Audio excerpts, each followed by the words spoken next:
Hey! Bienvenue dans une nouvelle vidéo YouTube, moi c'est Laura. Moi c'est Louis. Et aujourd'hui on se retrouve pour une vidéo que vous aimez beaucoup. Exactement, on se retrouve pour deux histoires de thread d'horreur. Aujourd'hui seulement deux histoires, oui je sais vous êtes tous super tristes. Mais ne vous inquiétez pas, elles valent le coup et on en aura une longue et une courte. Mais avant de commencer la vidéo, n'oublie pas de mettre un petit like ici sur la vidéo. Si t'es pas encore abonné à notre chaîne, abonne-toi vite. Ok, c'est fait, c'est parti.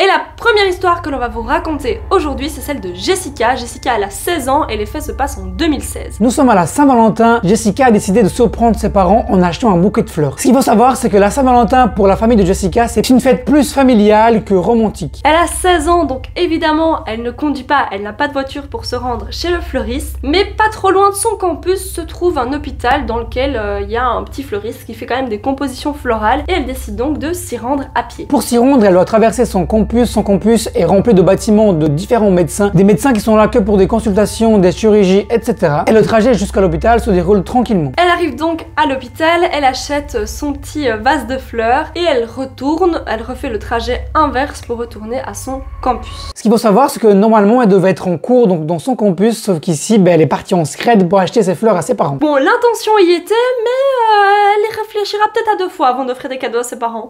Sur le chemin du retour, les routes étaient totalement désertes. Il y avait juste une voiture qui était pas mal amochée, une voiture des années 90. La voiture, elle est tout près de Jessica. Elle essaie de se rappeler, mais sa mémoire est un peu trop floue. Elle se souvient pas trop de quel type de véhicule il s'agissait. Et puis même, elle les connaît pas forcément. Et elle se rappelle que c'était peut-être deux hommes qui étaient au volant de cette voiture. Pour vous faire une petite idée, Jessica, elle marche. La voiture est juste derrière elle. Donc la voiture la dépasse pas. Donc elle se dit, peut-être qu'il a peur de me percuter et il a peur de pas avoir assez de place pour me dépasser. Donc c'est peut-être pour ça qu'il me dépasse pas. En voyant que la voiture ne la dépasse pas, Jessica va alors se mettre sur le côté, au côté de l'herbe, et va alors faire un geste de la main pour que les deux messieurs puissent la dépasser en lui disant il n'y a aucun souci, allez-y. Sauf qu'au final, il ne la dépasse toujours pas. Donc là, elle commence à se dire c'est un petit peu chelou, hein, pourquoi il reste là? Un petit peu là, hein. Et bien sûr, elle va trouver ça totalement bizarre, c'est pour ça qu'elle va continuer à marcher et elle va accélérer le pas petit à petit pour voir si la voiture elle accélère ou pas. Et bien sûr, la voiture commence à suivre l'allure de Jessica. Donc Jessica marche plus vite, la voiture va plus vite. Alors Jessica, malgré le fait qu'elle voulait pas trop courir puisque ses chaussures c'était pas des chaussures de ouf et qu'elle avait pas envie de renverser le beau vase de fleurs pour ses parents, elle se dit bon, je vais peut-être quand même essayer de courir. Elle commence à courir et devinez quoi?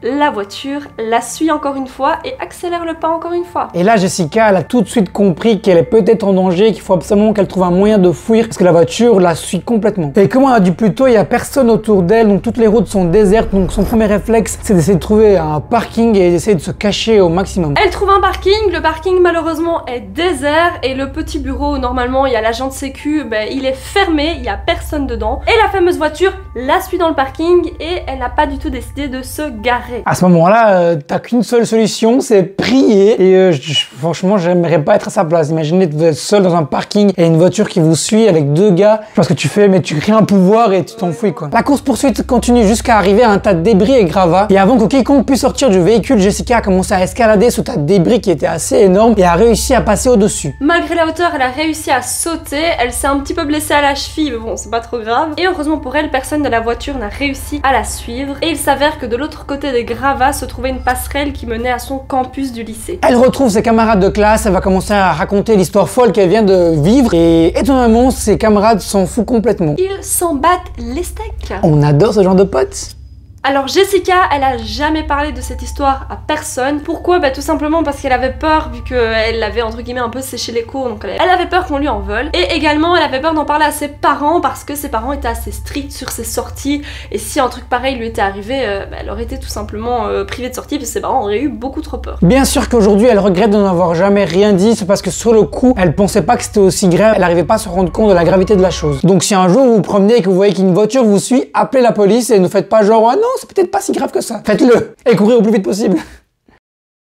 Et voici la deuxième histoire, c'est celle de Alison qui avait 17 ans et qui habitait à Abu Dhabi. Et ce qu'elle a vécu se passe dans un taxi. Ce jour-là, elle devait se rendre à une soirée avec ses amis. Son ami vivait dans un complexe résidentiel qui était assez éloigné de la ville. Et le quartier il était en construction, donc il y avait beaucoup de bâtiments qui étaient assez vides, il n'y avait pas de caméra, donc le niveau sécurité c'était pas ouf. Alors il faut savoir qu'à Abu Dhabi, les taxis sont très courants. Tu lèves la main et c'est en mode comme à New York, tu peux faire ta Blair Waldorf. Taxi! Et les taxis sont assez courants, sauf que l'histoire se passe il y a à peu près 10 ans, ce qui fait que le niveau sécuritaire dans les taxis n'était pas au top niveau. Il n'y avait pas de micro à l'intérieur des taxis, il n'y avait pas de caméra, etc. Il y avait juste le compteur, en somme. Mais bon, Alison, elle prend quand même un taxi et elle décide de s'asseoir à l'avant. Pourquoi à l'avant, vous allez me dire? Parce que de manière générale, quand on prend un taxi, on s'assied à l'arrière. C'est simplement parce que Alison a déjà vécu des histoires assez bizarres avec des taxis et depuis, elle s'assied toujours à l'avant. Vous allez comprendre qu'Alison est plutôt courageuse comme fille. Les choses dans le taxi se passent normalement, il se pose des bêtes questions comme est-ce que tu aimes bien l'endroit, est-ce que tu habites ici depuis longtemps, est-ce que tu aimes bien la ville, etc. Vraiment le blabla habituel avec un taximan. Ils sont sur l'autoroute et là d'un coup, sans prévenir, le mec décide de s'arrêter sur le côté et de passer un petit coup de fil à un de ses potes, on sait pas trop qui. Alison, elle nous explique qu'il est d'origine sud-asiatique, donc il parle dans sa langue maternelle, ça fait qu'elle comprend absolument rien de ce qu'il est en train de raconter. Alison va alors avoir un réflexe totalement naturel, et elle va simplement dire au gars de continuer sa route parce que le compteur continue d'augmenter, donc elle veut pas perdre trop d'argent, donc elle lui dit vraiment allez-y. Et le gars l'ignore, elle lui redemande poliment, il redémarre avant de s'arrêter de nouveau quelques mètres plus loin. Il recommence à parler sur son téléphone dans une langue qu'elle ne comprend pas. Elle ne sort pas du véhicule parce que bien sûr on est sur l'autoroute, donc elle a peur de se faire écraser parce que sur l'autoroute les gens roulent très vite. Et c'est seulement après quelques minutes qu'il va raccrocher son téléphone et va décider de reprendre son itinéraire. Ils arrivent au premier rond-point, normalement il faut tourner à droite pour aller dans le complexe, sauf que lui continue tout droit. Et là elle se dit ça va pas du tout parce que c'est un complexe qui est assez connu, c'est impossible qu'un taximan se trompe sur l'endroit. Et là elle commence à avoir de plus en plus peur, elle se dit qu'il y a vraiment un truc qui cloche. Même si Alison elle a peur, comme je vous l'ai dit, c'est une fille très courageuse, elle a déjà vécu des histoires assez bizarres, donc elle connaît un peu cette situation. Elle va simplement dire au gars de faire demi-tour, de refaire son chemin parce qu'elle veut pas aller dans un endroit qu'elle ne connaît pas. Et bien sûr, il va complètement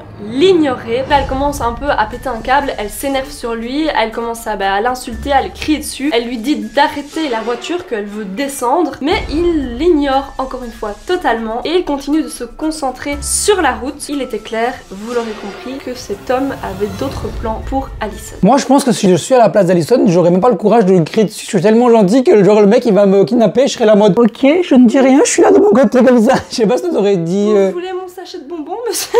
Vous voulez que je vous paye quand même ou est-ce que vous pouvez me laisser sur le chemin là, s'il vous plaît? Genre la fille elle est courageuse parce qu'elle va l'insulter carrément quoi. Il continue son chemin, ils arrivent dans un chemin d'un chantier en construction où c'est un espèce de chemin de terre et il continue sur plusieurs centaines de mètres. Il va s'arrêter, il va dire à Alison va sur la banquette arrière tout de suite et Alison étant courageuse elle va dire non ta gueule je reste ici devant, tu me feras pas obliger, tellement elle a peur et tellement elle est intelligente, elle reste vers l'avant et elle a bien fait. Parce qu'elle va se rendre compte que juste devant elle se trouve un minibus avec 5 mecs juste à côté. Elle en déduit que la personne que le taximan avait au bout du fil durant la course, c'était très certainement un des 5 mecs qui se trouve dans le minibus. Et vu qu'elle était assise sur le siège avant, elle pouvait simplement ouvrir la porte et partir. Heureusement pour elle, elle n'a jamais été à l'arrière, sinon elle aurait été simplement bloquée. Mais avant de quitter la voiture, elle a fait un acte assez bizarre, c'est qu'elle a pris son argent et a donné l'argent au gars. Et elle est partie donc comme si elle voulait le payer, tellement qu'elle est gentille, donc elle a quand même payé son taximan. Sort de la voiture, elle prend son sac, elle commence à marcher sur le petit chemin de terre par lequel elle était venue. Et là, le minibus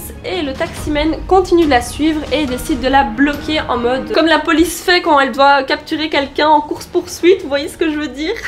Le chauffeur de taxi quitte directement sa voiture, il va arriver près d'Alison et il va lui crier dessus, il va lui dire de rentrer directement dans le minibus. Elle dit qu'elle se souvient encore du souffle de cet homme quand il lui a crié dessus et des petits bouts de salive qui sont arrivés sur son visage. Elle dit qu'elle était tellement en colère qu'elle ne sait toujours pas comment, mais elle l'a attrapé à la gorge, elle l'a repoussé contre sa voiture. Et elle a commencé à lui crier quelque chose qu'elle se souvient même plus tellement elle était en colère et c'est vraiment l'adrénaline qui a parlé quoi. Franchement, je sais pas comment elle est aussi courageuse, aussi forte pour faire ça, mais elle a réussi à courir et arriver jusqu'à la route principale et finalement s'enfuir de ces personnes. Alors avec le recul, elle se dit qu'elle aurait dû prendre la plaque d'immatriculation, prévenir la police, prévenir quelqu'un pour faire quelque chose, pour prévenir qu'il y avait ces hommes dangereux tout simplement sur les routes. Sauf qu'elle avait seulement 17 ans et elle était avec une bouteille de Jack Daniels dans son sac, elle se rendait à une soirée et je rappelle qu'on est dans un pays musulman et que donc les règles sont pas les mêmes qu'ici. Et il faut aussi savoir que l'âge minimum pour boire est de 21 ans, donc la police risquait de pas la croire et même de la verbaliser parce que justement elle avait 17 ans et elle avait de l'alcool sur elle. Bref, vous l'aurez l'aurez compris, si vous prenez le taxi tout seul, allez toujours à l'avant. En vrai, moi, je n'oserais pas aller vers l'avant, je sais pas pourquoi. C'est trop bizarre. C'est bizarre de dire, ok, gars, je vais vers l'avant. De manière générale, c'est vrai que vers l'avant, on est toujours plus en sécurité que vers l'arrière parce qu'on peut voir ce que le gars il fait. Comme ça, vous savez. Petite technique. Et voilà, c'est la fin de cette vidéo. J'espère qu'elle vous aura plu en tout cas. Si vous avez vécu une histoire un peu similaire, un peu chelou, n'hésitez pas à nous le dire sur Instagram ou dans les commentaires. Comme d'habitude, si vous aimez ce genre d'histoire, les threads, les histoires un peu différentes, dites-nous ici dans les commentaires, comme ça on sait vraiment quelle vidéo faire, comme ça on vous fait plaisir aussi. D'ici là, on se retrouve pour une prochaine vidéo, mais surtout n'oubliez pas de liker, de commenter, de partager et surtout de vous abonner. parce que c'est gratuit. Et surtout n'oubliez pas de penser à vous.